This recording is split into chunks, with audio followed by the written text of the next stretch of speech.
تو جب ہم علی کی بات کرتے ہیں تو وہ ازلی علی کے نور کی بات کرتے ہیں جو خدا کی طرف سے روئے زمین پر آیا۔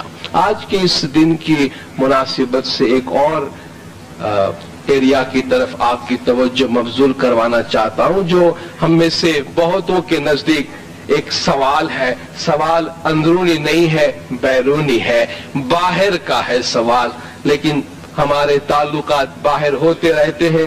ہم جس ماحول میں رہتے ہیں ماحول کا اثر ہوتا ہے، ایسا ماحول جس میں ایسے خیالات کا غلبہ ہوتا ہے جو شاید علی کے محبان کا خیال نہیں ہے، تو ایسے سوالات اٹھ کے سامنے آتے ہیں۔ ضروری ہے کہ ہمارے خیالات اس سلسلے میں واضح ہو۔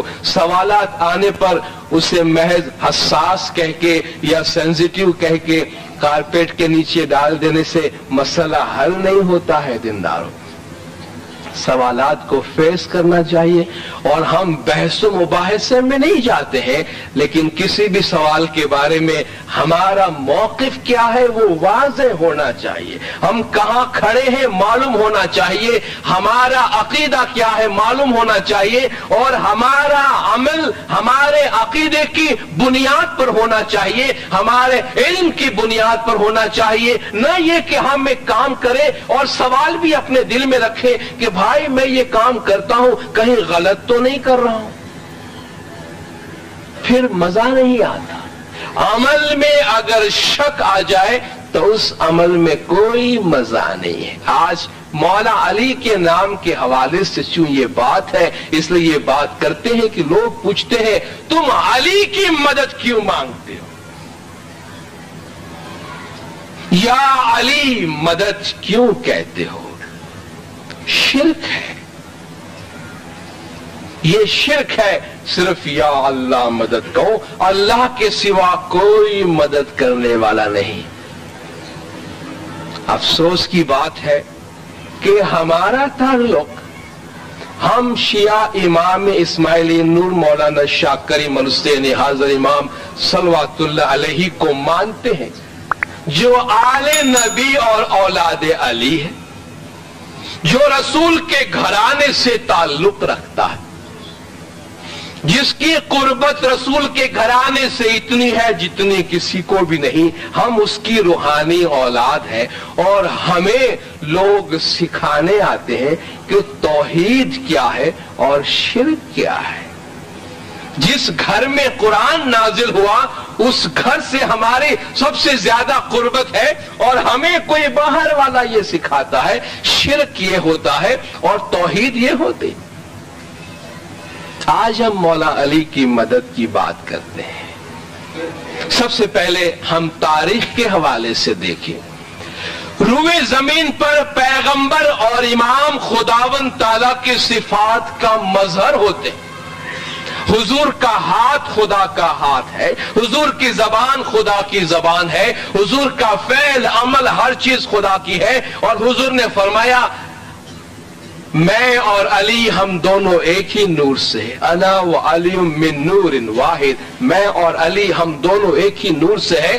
علی بھی زمین پر خدا کی صفات اور خدا کے نور کا مظہر ہے، اور خاص طور پہ مولا مرتضی علی زمین پر مدد کے حوالے سے خدا کی مدد کے مظہر ہے۔ حضور اکرم صلی اللہ علیہ وآلہ وسلم جب نبی بنے، ہم یہاں سے آغاز کرتے ہیں، جب آپ کو نبوت ملی تو پہلے آپ نے گھر میں آ کے بات کی کہ مجھ پہ وحی نازل ہوئی ہے، مردوں میں سب سے پہلے آپ کی تصدیق کرنے والا کہ اے محمد آپ سچ فرماتے ہیں، آپ اللہ کے رسول ہیں۔ پہلی آواز گنجی مردوں میں تو امیر المومنین مشکل کشا مولا مرتضی علی صلوات اللہ علیہ، حضور اپنے گھر میں دعوت کا کام کرتے رہے، پھر اللہ کا حکم ہوا وَأَنذِرْ عَشِيرَتَكَ الْأَقْرَبِينَ، اپنے رشتہ داروں کو قرابت داروں کو جمع کر اور اس کو ڈرا، یعنی خدا کا پیغام سنا۔ حضور نے بنو ہاشم کو جمع کیا، رشتہ داروں کو جمع کیا، ایک خطبہ دیا آپ نے،